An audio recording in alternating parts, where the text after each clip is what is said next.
Hey guys, Shannon here with Be Disciplined, here for another Fitspo Friday. Stay tuned, we're going to talk about soul goals.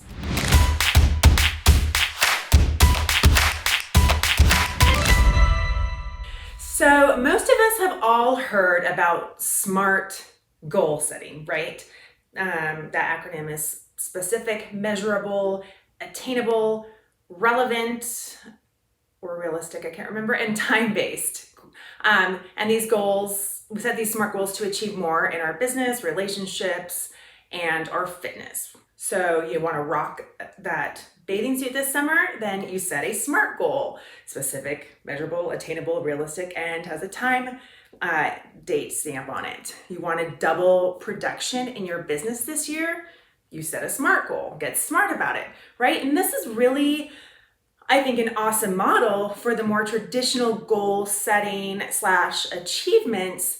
But what about the really big dharmic stuff we chase after? Like the legacy we want to leave behind, the hero we want to be and be seen as for our children, our spouse, our friends, our family, our colleagues. Want to be looked up to. What do you want to leave? Like the dream goals that don't necessarily lend themselves, at least at first pass, to a more linear model like the SMART goals framework. So what are these big dharmic goals? I like to call these soul goals. Like, what sets your soul on fire? What is something that is so much bigger than finding your why, which frankly, I'm a little sick and tired of talking about, honestly. So I've been thinking about what acronym could I use for soul goals. Todd, did the beast mode morning, so maybe I'm copying him a little bit. And I figured soul's 4 letters. Should be a lot easier, but it wasn't. It was actually really hard. But I did come up with something, and here's what I came up with. Systematically optimized, unconventional legacy goals. And so let me break that down so I can get you to make sense, so I can make sense of what was in my brain when I was going through trying to figure this out.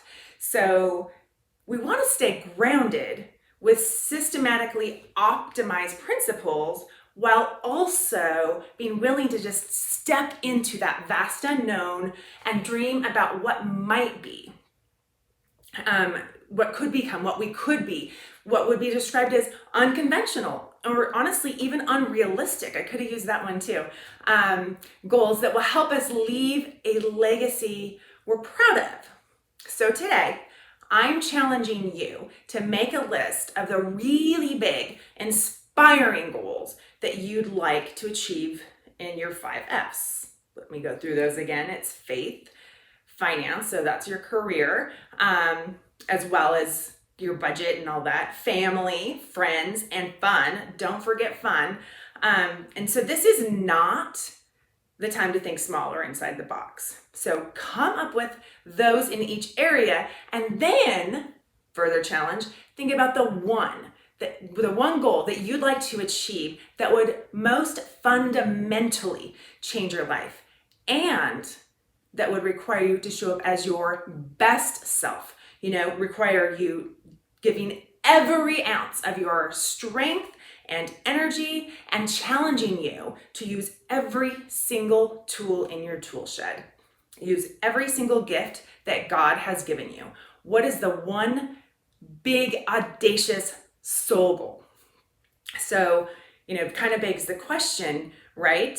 Not to sound too kitschy, but what would you do if you weren't afraid?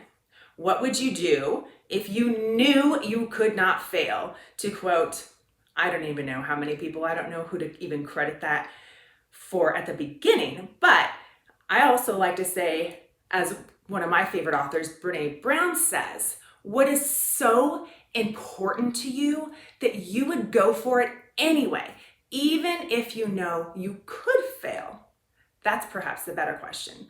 So if you feel so inspired, you can use my little worksheet that I've linked below, or someone will link below because I don't know how to do it.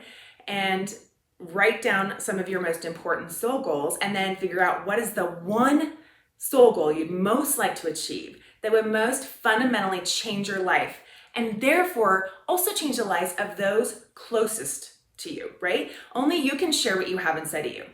You can teach me what you know, right? So be brave and say yes to your soul goals and courageously step up and give the world all you've got. So until next time, stay disciplined and have a blessed day.